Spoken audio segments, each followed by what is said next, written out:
Welcome everyone to our December Knowledge Nibble. We're going to go over some tips for the holiday season as well as the winter months when it comes to health and safety as well as training. So for those that don't know me, my name's Emma Bloom. For clarification, there is two of us. I am NSD's communications coordinator half the time and on the puppy program the other half of the time, which is why I always get elected to do all of the public speaking ventures. We also have Caitlin joining us as she is our assistant director of canine development, right, Caitlin? That's Got it. I haven't had to say that for a year because she's been on maternity leave. Little rusty, but she is going to go through some of the health and safety tips, and then I'll walk you through the training tips that we've put together as a team, as well as some fun gift recommendations for the pups this holiday season. I will put it out there that we're going to try our best to be inclusive, but I know most of us on the team do celebrate Christmas. So if we slip up and mention Christmas, no offense to anyone, we do acknowledge that there are individuals out there celebrating other holidays this season. Just force of habit on that one. So I will pass it over to Caitlin to get us rolling. Awesome. Thanks, Emma. Hi, everybody. Thanks for joining us tonight. I'm going to get us started with some of the health and safety tips for the holiday season. So the first one we like to talk about is a little mix of training, but also, just to be really safe in the kitchen. So at least I know in my house when we're cooking and baking and everything around the Christmas season, the counters are full, maybe way more full than just making dinner any other night. So I really just like to make sure my dogs, are always on their mats or they're out of the kitchen totally. So we just want to avoid, any potential counter surfing because turkeys can smell really good. Lots of things smell really delicious to all of our dogs. So like it says here in our slide, NSD dogs can go on a mat or in a crate to avoid any of that. If you have an old enough dog, it's a really great training experience, as long as you have somebody maybe to help you reward when the dog's being really good. The other thing is to just make sure that you throw away the garbage. So like carcasses, bones, any other scraps. We'll go into some of the unsafe food on the next slide, but a very common holiday health concern is dogs eating cooked bones. So if they eat cooked bones, they shred quite easily and can cause a lot of irritation on the way down, and then through their digestive tract can cause some serious harm for dogs. So that's probably one of the biggest ones, is just making sure the garbage goes right outside. There is a little link here that you can copy or take a picture of. For the ASPCA, they have a really great comprehensive list of not just food you might find in the holiday season, but all the time food that can be really harmful to dogs. So speaking of which, here's just a couple that, we highlight and we take out from that list usually around Christmas time. So yum chocolate, of course, a really big one. Dried fruits, onion is a big one as well. That can really hurt a dog's liver.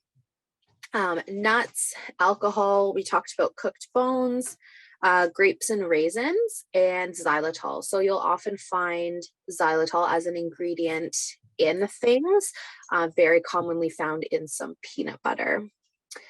So you just have to make sure and check that there's nothing in there. If you want to give your, your personal dog, like a little lick of the spoon or something after, just making sure that that ingredient is not included in the items that you're using. So some other really common things that you might not have around the house the rest of the year, but really during the holiday season, poinsettias. quite toxic to dogs. Holly, that you might decorate with, mistletoes, lilies, Christmas tree needles also. I have 3 dogs. None of them are interested in eating the needles, but the first year I had one of them when he was a puppy, he thought I brought in a giant stick for him basically, and thought it would be really fun to try and chew the branches, which of course you're going to get some Christmas tree needles in there too. Can imagine if they ingest them, they're sharp as well. Doesn't feel so good going through or coming out the other end. This is one that I have had experience with in the past. It happens often, is a stuffed stocking. So, usually if you have a mantle or you have your stockings hanging somewhere and they're stuffed, even on Christmas Eve or the eve before you're going to celebrate something, it can be really tempting to dogs if they are loose in the house, if they're full of chocolate, candy, gum. Another common place that you'll find xylitol is in gum. So just make sure that those are up high and not in the reach of a dog. Wrapping paper, this is a bit of a fun one. Again, it's just a foreign object. We really don't want dogs ingesting a lot of wrapping paper. My pet dogs love to open presents. We let them open their presents, but they're not in training, so they are allowed to do that. But we just don't let them eat the wrapping paper or, any like toilet paper rolls or any other like kind of, homemade decorations that you might have. Everybody might be familiar with this, but you might not. I wish I had a little package, but the silica gel that comes often in packaging to absorb like any moisture. So handbags, electrical equipment, new shoes, it's put in there to absorb liquid. So if a dog eats those, it can be really dangerous because it will do its best to absorb all the liquid in their stomach. They get really big and it can make a dog really quite sick. All animals, not just dogs, to be honest with you.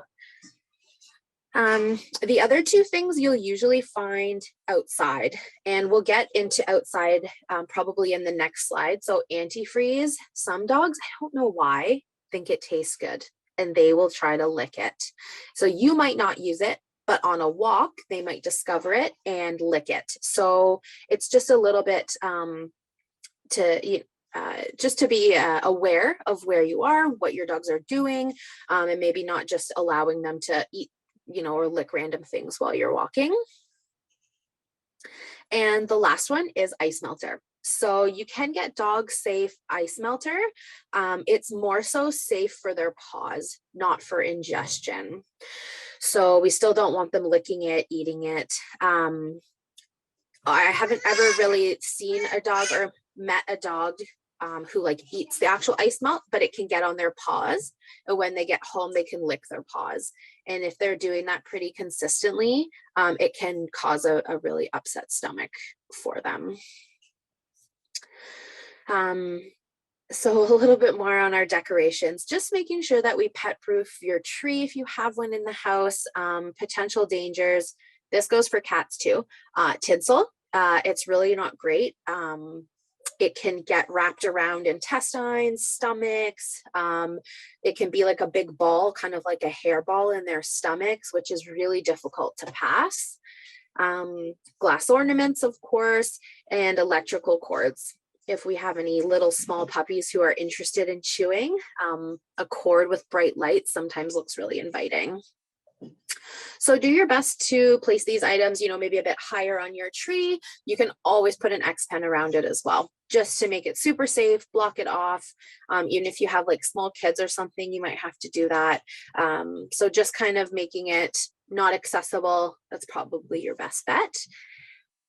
Don't leave gifts within reach of dogs when you're not around, very similar to stockings, and blowing out candles and avoiding anything tail wagging height. So I always think about like coffee tables, side tables where there might be decorations, maybe like a little candy bowl of, like chocolates or candies at Christmas time. That can be very inviting. So just making sure, if you have them down during the day, that's one thing. if your dog's loose at night or you're not going to be home, just proof the house a little bit extra so they don't have the opportunity to get into your decorations. So I will change gears a little bit from inside and some potential things to our outside. So if it's too cold for you, it's too cold for your dog. That's generally the term that we like to use. Very similar in the summer. If it's too hot for you, it's really too hot for your dog with their fur coat.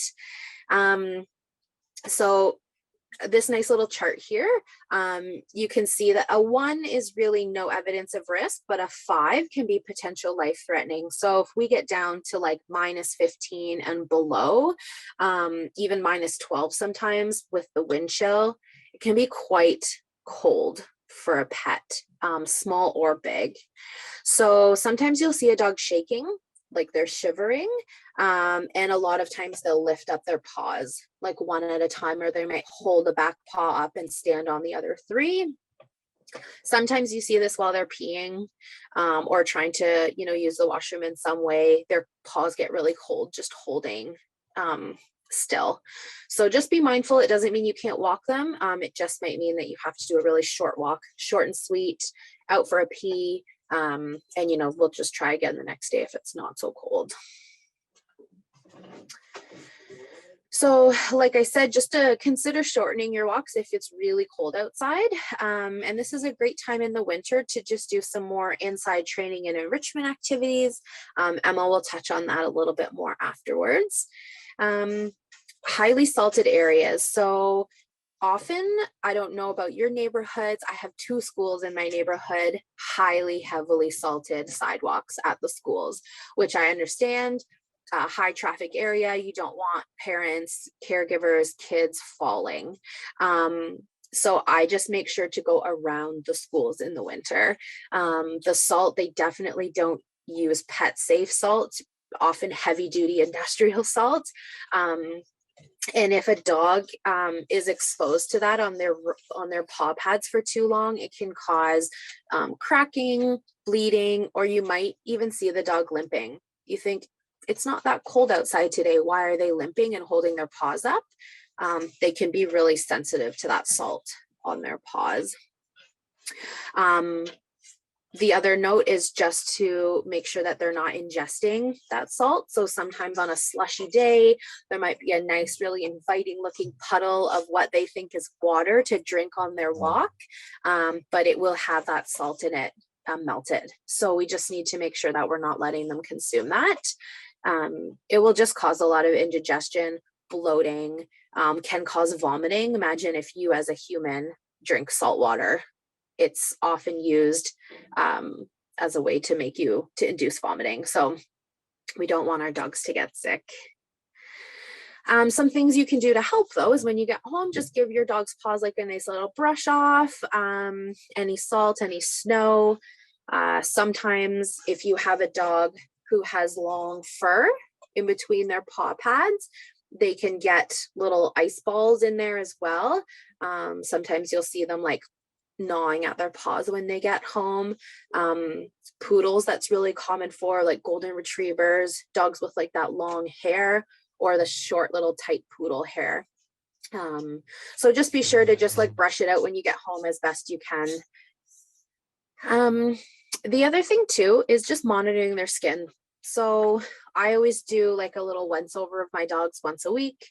Lay them on their back. I check their bellies, their groins, their paws, their underarms, everything.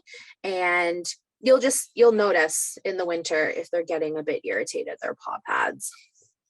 You can use something fun like a little paw balm for your dogs if you want, just to help avoid that cracking. But another thing you can use that's really easy even before you go for a walk is just putting a little bit of Vaseline on their paws. It's kind of like it'll give them that barrier and not really let anything get in. I only do that on really, really cold days, but there's an option for you. And the last thing is just to avoid baths in the winter. A lot of people maybe think it's common to have dry skin in the winter, and it is. And you think, oh, I'm going to give them a nice bath with some nice shampoo, some moisturizer in there and moisture up their skin. But it can actually have the opposite effect and dry them out more. So if you don't have to bathe your dog in the winter, just skip it until a nice spring bath. So speaking of paws and shivering for our friends, some dogs will totally need coats, boots, you know, maybe like smaller dogs, maybe dogs that have a really, you know, a really fine coat, like my Basset Hound has a really thin, fine coat. The two labs, they're fine. They're double coated. They don't really need anything. So don't go out of your way necessarily to outfit your dog for the winter. But just know that it's an option if you really need it. Some young puppies might have a harder time regulating their body temperature because they are still growing. But again, they grow so fast that you'll probably buy them a coat, and by halfway through the winter, it won't even fit them anymore because they just have their long legs and their little long awkward bodies. You can use boots always to protect paw pads from salt, snowballs, extreme cold, like we talked about paw wax. I don't know if anyone has ever seen a dog walking with booties on. Some have no problem. Some look like they are avoiding like lava, just trying not to step down because they feel so weird on their paws. So again, totally up to you. If you do have an NSD dog that you would, you know, like to try that with, I would suggest just chatting with the training team first so you can work on desensitizing the dog first rather than just putting boots on them and then going outside. They might not love it. But just making sure that, all being said, that if you are going to use winter gear with the dogs, just make sure they're the right size. Sometimes you can get, they honestly look like little balloons for a dog's paws, but if they're too small and they kind of wrap right around like their ankle, it can restrict blood flow and make that movement even more awkward for them. So just making sure we're doing it really slowly for them.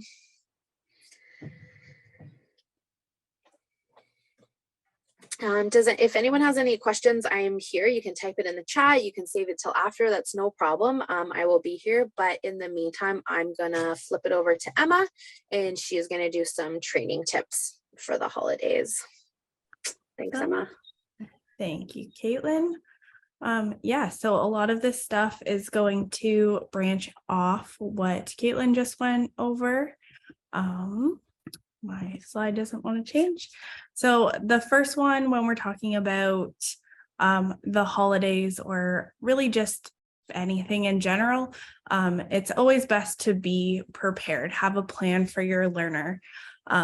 So as we get into the busy holiday season, Kongs are your best friend. I think they're all of our best friends. Anyone on the training team will tell you it is our number one item for the dogs.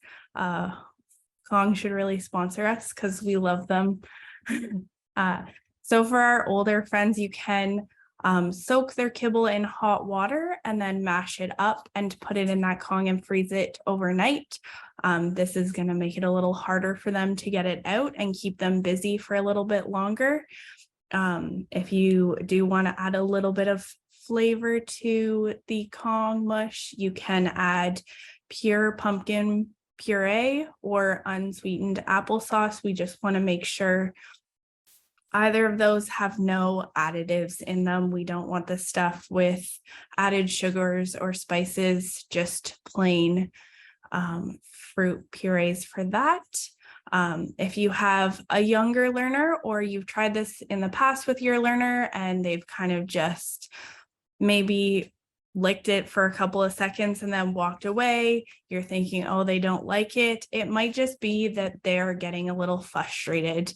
They don't quite understand how to get the things out of the Kong, or it's taking too long with them. They're just not quite as patient. And in that case, we would recommend going back and trying it without freezing it. Same thing, you can mash up your kibble, stuff it in that Kong, and then just let them try going at it when it's a lot easier to get that mush out. One of my personal tips is if your learner really struggles to get the last little bit out of that Kong, I'm sure we've we've all been there where that last little bottom part is just full of mush that they can't get. I will tend to put some dry kibbles in the bottom, just a small little handful, enough to fill that tip, and then put the mush in so that it makes it easier for cleaning, and they get all of the little bits out of there. They don't struggle with that last little bit. We did already talk about X pens around the Christmas tree and putting things up high. This is just adding a little extra layer of security so you don't have to worry about it. Even if your learner hasn't really found the tree very interesting, maybe you've already put it up or put other decorations up and they weren't interesting, then adding things like presents underneath might be enough to tip the scales. So don't take anything for granted when it comes to decorations. Just because they left it yesterday doesn't mean they're going to leave it tomorrow. That's the fun part about dogs. Setting up a crate in a quiet room, especially before you welcome guests into your home, is a really great plan. So the dogs have a little quiet space that they can go into. We'll touch on that a little bit later as well, but that's a great way to help reduce stress when we're talking about family gatherings or having friends over. On that same note, have 1 or even 2 leashes ready. I scatter them around my house. Often I'll put one on the dog. Maybe I'll put one in the living room and one at the door, because if they're roaming around, sometimes they're just dragging a leash and one of my family members takes one off and then something happens, I need a leash on a dog and they have no leash on anymore. So sometimes it's nice to have a backup ready, and also knowing where their gentle leader is if they're old enough to have their gentle leader on and using it. Guests can be very exciting, so having their gentle leader on might help out with some of that jumping or pulling. If they are going to settle, just keep an eye on them. Some of our friends will try and chew our gentle leaders when they get bored, and we don't want that. So making sure we're always keeping an eye on what they're doing. If we are preparing to have guests over and we know we're going to be doing a lot of training by extension, we're going to have to reward a lot for calm behavior.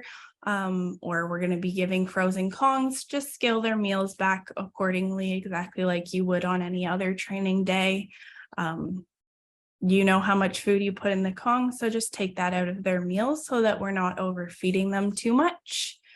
And then make sure you have a plan ahead of time to meet your learners' needs. The holidays are a really busy time. A lot of us are off work or have an alternate schedule from what we're used to. And so it's easy to forget about walks or something like that. But our learners don't forget, they still have those physical and mental needs that need to be satisfied. So we want you to just keep that in mind ahead of time. I know myself, I make a plan that I'm going to wake up before everyone else on Christmas morning. I'll take the dogs out for a walk and then give them a Kong for breakfast in their crates while we all do presents and everything, so that I know that they're happy too. We want them to enjoy the holidays just like we do. Sorry, I have a little puppy friend who's sneaking in here. Paris, no, thank you. The second one is just have realistic expectations. Even though you might be in your home, new situations are challenging. So just because they could stay on their mat for half an hour while you prepared dinner yesterday, now you have new friends and family in the house, or something's changed, right? There's even just having decorations up, right? You've changed the space, and our dogs don't generalize well. So keep that in mind, have a little extra patience. You might have to take a few steps back in your training and just realize that in their eyes, things are different, even if you don't think so, right? Same as if we go somewhere else, if you're going to a friend or family member's house, or out to a holiday party some sort. Just remember, these are new experiences for them, and that creates new challenges. So when we talk about welcoming guests, again, we want to be prepared. That's an overarching theme, right? Plan ahead. We don't want the dog to be stressed. We don't want you to be stressed. And the best way to prevent that is just being prepared, thinking through what you can do in advance. When we have guests coming to the door, if your learner still struggles with door manners, maybe jumping up or rushing the door, use your crate, put them in there for the first little bit. If they're old enough and have a strong concept of a mat, you can try that. We would recommend putting it pretty far away from the door so that it's a little easier for them. There's not a huge temptation. If you have another person in your household, you can have them answer the door while you sit with the dog on a leash on their mat and reward for calm behavior, or vice versa. Once those guests come in, we can have everyone wait. Let the guests get settled in, let your learner get acclimated to the new visitors, let the whole situation calm down. When people are coming in, it's very exciting. There's lots of hustle and bustle, coats and boots and everything flying everywhere. They probably have presents in their hand, or maybe they have food in their hands. So it's best to just take the learner out of that situation, let them get used to what's going on, let everything calm down, and then slowly introduce them to the guests. We can try one at a time if possible, and definitely utilize your leash. Everybody's pretty well versed on what sit on the dog is, that same premise. If you just step on your leash, giving them enough space where they can sit comfortably, then if they go to jump, they're going to self-correct themselves, and instead of taking something out, or I've had dogs come up and accidentally nick lips. It doesn't make for a fun holiday experience. So it's best to just have the leash on, have it there. And if you didn't need it, great. But if you do, it's a nice backup. Also remember that not every guest that enters your house is going to be the same. Some of these guests are going to be easier for your learner to greet. They might not be as exciting if there's someone they see regularly, like your parents or a close friend. And then there's might be some guests that are really exciting, like small children. So if the learner is getting extra excited by the guest that's entered, just remember they might need a little extra space or a little bit more support than you may be used to giving them, so that they can be successful with that guest. And if you are going anywhere where there's other pets in the home, just remember that you're going into that animal's home, whether it's cats, dogs, anything, and have a separate plan. Talk to the owner of those pets, see, is it best to leave your learner at home? Do the pets need to be kept separately? Is there a neutral area where they can greet? Also, just remembering that our NSD learners don't greet other dogs on leash, and that goes for in the house as well. So when we're talking about reducing stress over the holidays, there's a few ways we can do that. The frozen Kongs is a really great one. The key element in stress is that the learner's routine is turned on its head, right? These are new experiences. There's a lot going on. And for our learners, that can be very overwhelming, especially if they're really young. So we want to give them a lot of opportunities to go in their crate or go in a room away from the hustle and bustle, spend some alone time with a member of your family if it's possible, and just let them decompress a little bit.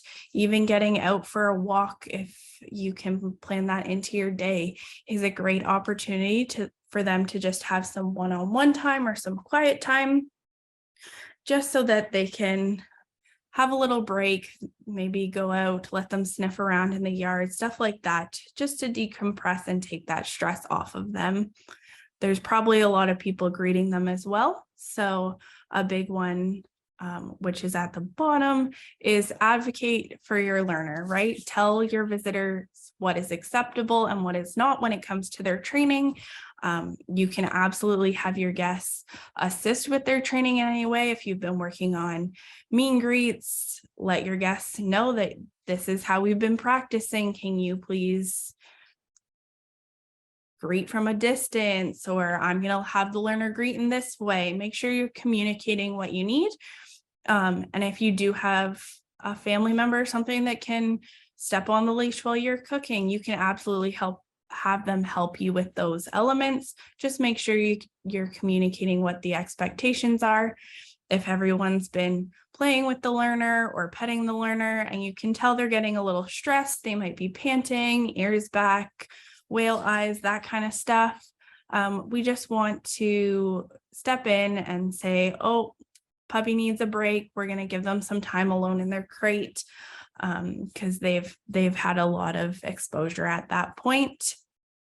That being said, we want to allow them free access to their crate so they can, or that quiet space, so they can choose to leave the area and go and seek out their safe space. If you have a very small learner who can't be trusted to make great decisions in the home yet, then try and put their crate in an easily accessible space that is close to where you're keeping an eye on them, because we do want to make sure that they're always supervised and not getting in trouble.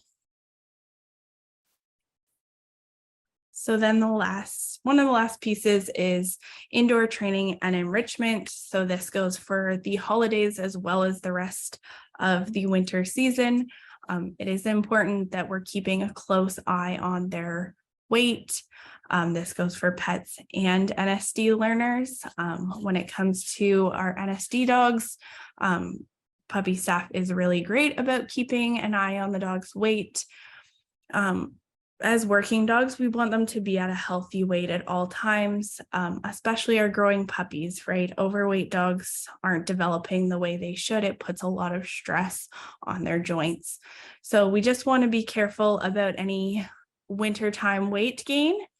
If you are struggling with weight, please reach out to your staff contact and we can make a plan to get your dog back on track. But when it comes to indoor training, this is a great one. It's cold outside. I don't like walking in the cold. I'm kind of a wimp about it. So my dogs will usually get a large number of these things in exchange for an outside walk. And I will save my outside walks for warmer days or at least warmer hours around lunchtime. The nice part about NSD dogs in training is that they do have their puppy in training jackets. So you can absolutely go to a walking track, a community center, the mall, anything like that to get your walks in if it's really cold outside or the weather is really gross out. If you'd like to stay at home, we can work in lots of enrichment toys like snuffle mats, treat dispensing balls. We'll get them moving while they eat. Puzzles are also great mental stimulation, and those stuffed Kongs. We can work on all of their skills. So go back to the beginning, look at every skill your learner has worked on up until this point and just put them through their paces every once in a while, right? And keep working on those new skills you're learning in class. A puppy that's learning is going to be a very, very tired puppy. Mental stimulation is going to tire them out way faster than any physical exercise. We can also play hide and seek in the house. So this is great practice for their weights and their recall.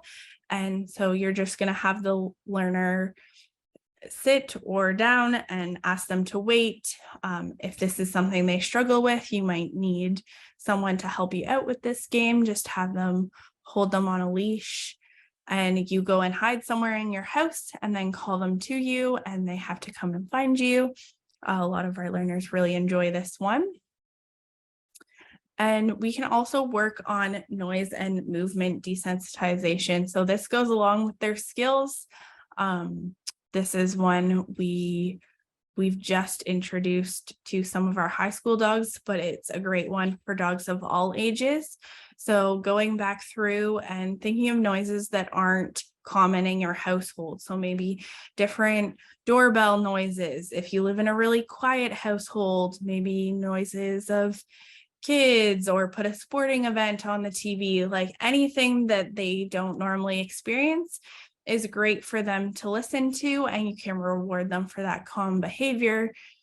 Same with movement, jumping around, skipping around, waving your hands, any and all of these things, standing and then also sitting, just so they get used to humans moving in weird ways, right? A lot of our dogs are going to be placed with children, and especially children on the autism spectrum might move in very strange ways, and that can be scary for our dogs. So just getting them used to all of those things is great training practice and mental stimulation to help tire them out.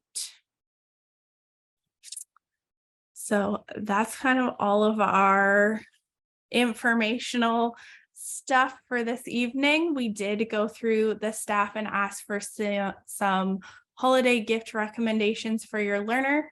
So these are all of our top picks for toys that our guys usually go for. So we have our classic Benabones and Nylabones. These come in a range of different sizes and chew strengths. They're really, really great for power chewers. And you can get tinier ones if you have a small puppy coming into your home. If you are going to be welcoming a little puppy, or you've had puppies in the past, you know, they don't really discriminate. So you can even get a larger bone in some of these and they will still chew it just the same. A lot of my guys also enjoy the Pet Stages chews. So they have the dog wood one pictured there. There's also faux antlers and other things like that that they really enjoy. The Outward Hound Invincibles toys are great for little puppies. These are tiny toys and should only be used with puppies under 4 months old, but they are our top pick for teething puppies because they're really easy to fit in their mouth. If you have a puppy that's nipping on hands, redirecting onto that toy is a perfect thing to do in that situation. The Westpaw line of toys is also a really great pick. The ones pictured are the Topples, which can be filled up with food, but they do have other toys that can be used for fetch or playing with other dogs, and they're fairly durable. We have our all-time favorite Kongs in both red and black, which is their extreme line. If you have a power chewer, the black is often a better choice. Even if you have a smaller puppy, you can get the regular Kong line in the medium size to start, and then move up to the regular size. The Spot Play Strong line is one of my new favorites. We've just recently been trying that out in my home with a few power chewers, and it seems to be holding up really, really well, and is a fairly decent price. So that's a nice one. They do have a number of different funky looking bone shapes, I guess. So I would check that one out. If you have a wood lover in your home, the Gorilla Wood Chews are specifically designed for dog chewing and flake off in tiny little pieces. Very annoying to clean up. They are a safer alternative for our dogs that love wood. We do just want you to remember, though, if your dog is really struggling with sticks and stuff outside, they're getting a little obsessive about wood, that's probably not the best pick for them. And staff can help you with that.